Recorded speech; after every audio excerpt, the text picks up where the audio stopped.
Hungary is the biggest country in Europe. In the 15th century, Matthias was the most powerful king, but his sons weakened the empire, making it easy for the Turks to take.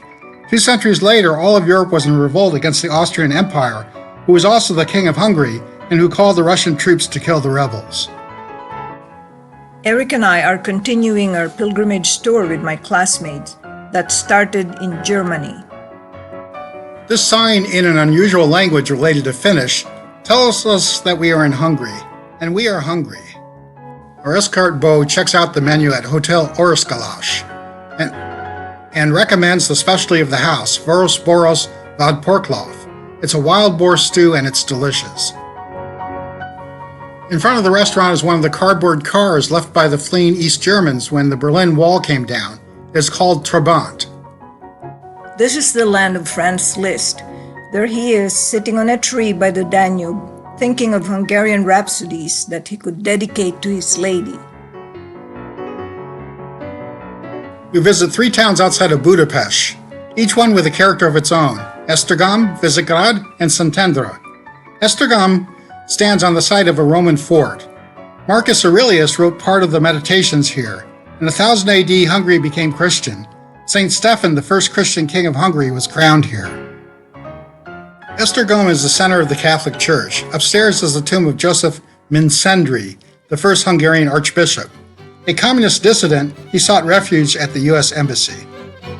Another dissident here invoked Samson's strength to topple the building controlled by the communists.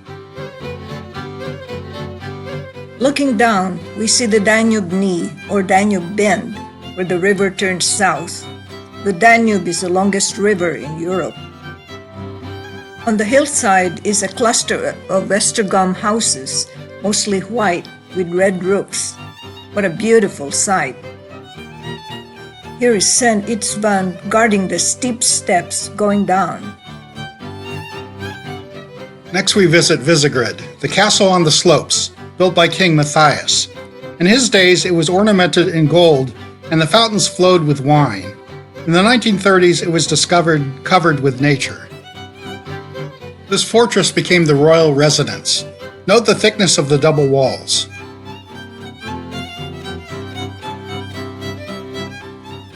Upstairs is a museum. Here's the likeness of the game stew we just had for lunch, the wild boar. In this citadel overlooking the village, the Holy Crown and royal regalia were kept. They were stolen in 1440, but King Matthias recovered them by paying Austria 80,000 forints. Towards dusk, we entered a quaint little town, Szentendre, meaning St. Andrew. The first settlers are the Serbs and Greeks fleeing the Turks in the 14th and 17th centuries. The roads are lined with Serbian stones. The baroque houses are made of clay bricks. They build the houses and churches their own style. It's a romantic town and a favorite of artists. Here's a beautiful artistic door. Here, Bacchus is the giver of the artist's spirit. This is Budapest, the capital of Hungary. It is a union of Buda on the mountainside and Pest on the Danube side. What a captivating city. This is the oldest building, showing a red and white painting of the 16th century, juxtaposed with 2 modern red and white vans. Here's a Hungarian gypsy street musician. What could be a better way to slowly absorb the city's romantic beauty than to plow its cobblestone streets in a carriage? St. Matthias is the most cherished church in Budapest, rebuilt many times. It shows the influence of many cultures: French, Byzantine, and Turkish.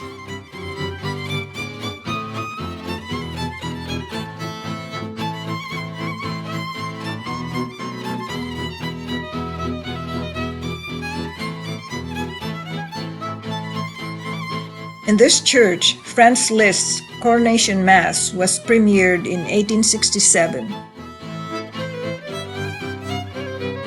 The Fisherman's Bastion was rebuilt with 5 multi-level towers in gleaming white limestone. My classmates Cora, Zossi, and I are in one of the towers enjoying the view. Below was a fisherman's village in old times. Here's the equestrian statue of Saint Stephen, the first Hungarian Christian king who was crowned here 1,000 years ago. Kids on a field trip must be proud to live in this city rich in history and beauty. Two musicians playing Hungarian folk songs draw us into the market.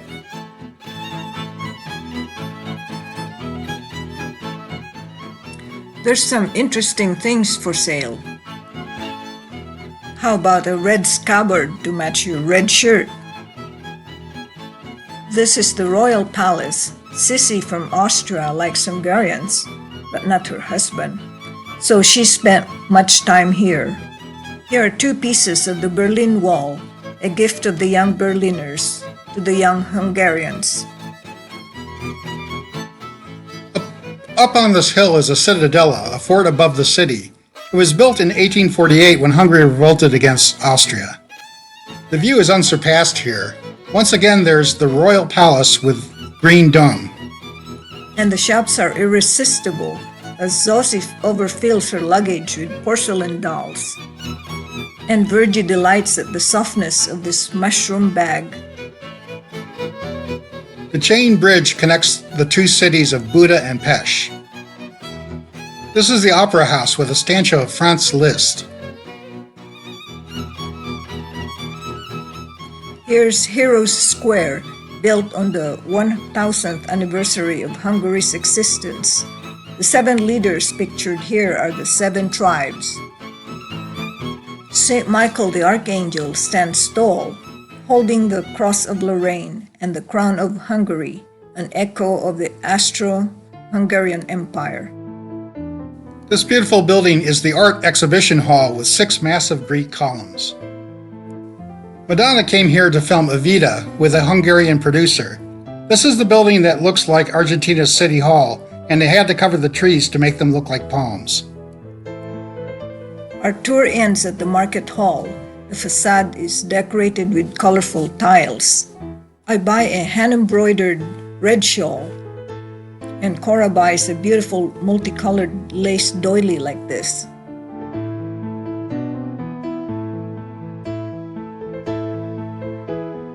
And Eric likes the red Hungarian vest.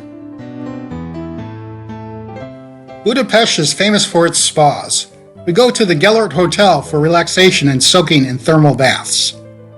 For $6, we can use the 2 large swimming pools. We can also use any of the multiple thermal pools of varying temperature, their steam room or sauna. Upstairs is another pool with a wave machine that comes at regular intervals. The Romans and Turks built these baths for medicinal purposes. I feel like royalty bathing here.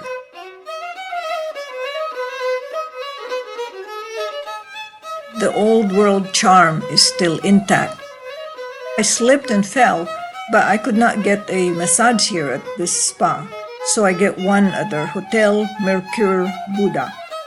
Tonight, with my new shawl, I go to dinner the boss specially arranged for us. We sampled their goulash soup. While dining on beef Budapest, violinist serenades me with Hungarian airs. There are folk dancers and a folk singer. The lady performer, who has a sense of humor, picks on Jesse, the comedian of our group, and asks him to dance. Here's a dance for us chemists. Although we may find it easier to balance an equation than to balance an Erlenmeyer flask on our heads, we take a farewell look of Budapest by night, because tomorrow we enter another country. Prague is the capital of the Czech Republic. Its Czech name, Praha, means stronghold, once a merchant city and a crossroads for trade. The Czech Republic, formerly Bohemia, and Slovakia make up what was Czechoslovakia. Note the red roofs, which are characteristic of Prague. For 1,000 years, the Slovaks were ruled by the Hungarians, then by the German King Otto, then by the Habsburgs of Austria. Christianity became the state religion under St. Wenceslaus, the Prince of Bohemia and patron saint of the Czech Republic.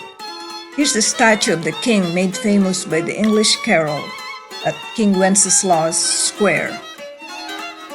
Our bus drops us off at the top of Castle Hill to absorb its history in our slow 4-hour descent on foot. St. Nicholas Church stands majestic with its green dome.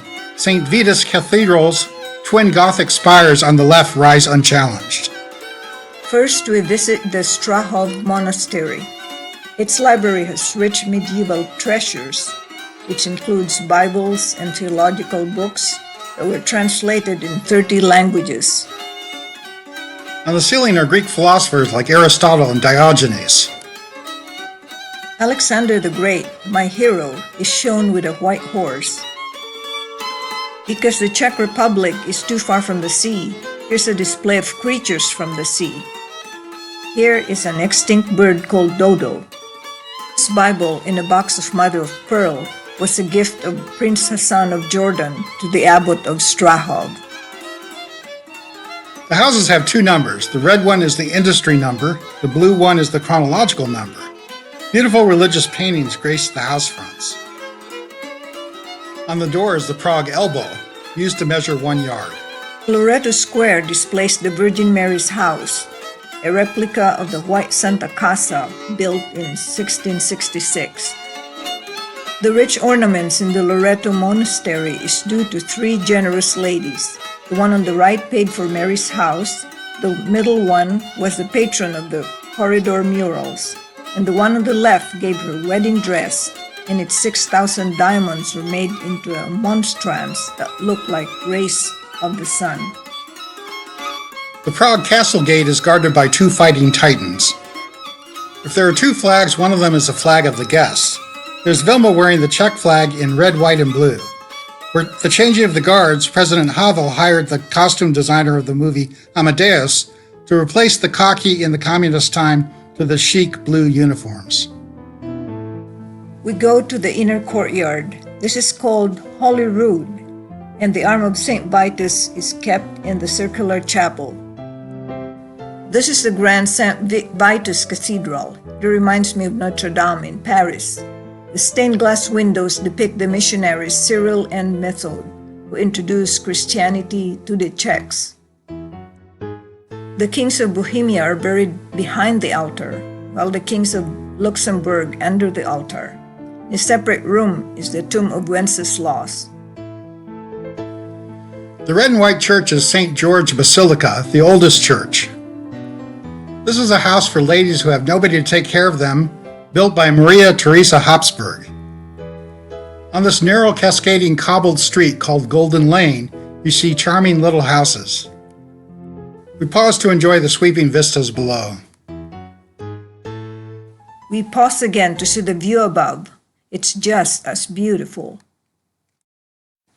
In the 8th century, Princess Lebush prophesied, "I see a city whose glory will reach the stars." Prague is built on 7 hills, like Rome. Around the corner is the red U.S. Embassy House, famous for its garden parties. We visit the miraculous infant Jesus of Prague, housed in Our Lady of Victory Church, so called because victories were won over the Swedes. In this Catholic city, nuns roamed the place in style. After a lengthy walk downhill, we stopped at an outdoor cafe and cooled off with crepes and ice cream, a popular and delicious fare. In the souvenir shops, you see again and again the statue of the infant Jesus of Prague in red royal robe and crown. Also popular are the delicate red and white crystal. This is the bridge tower that leads to the famous Charles Bridge.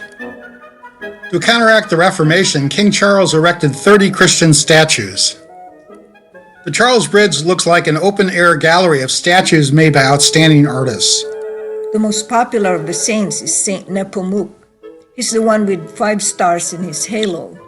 Make a wish and touch the base of his statue, and your wish will be granted. Then by bus, we go to the waterfront to get a sweeping view of the city. We embark on a dinner cruise through the beautiful city of 17 bridges and 7 islands. The embankment A wavy facade of a row of houses reflected on the water is a delight to see. President Havel owns the White House.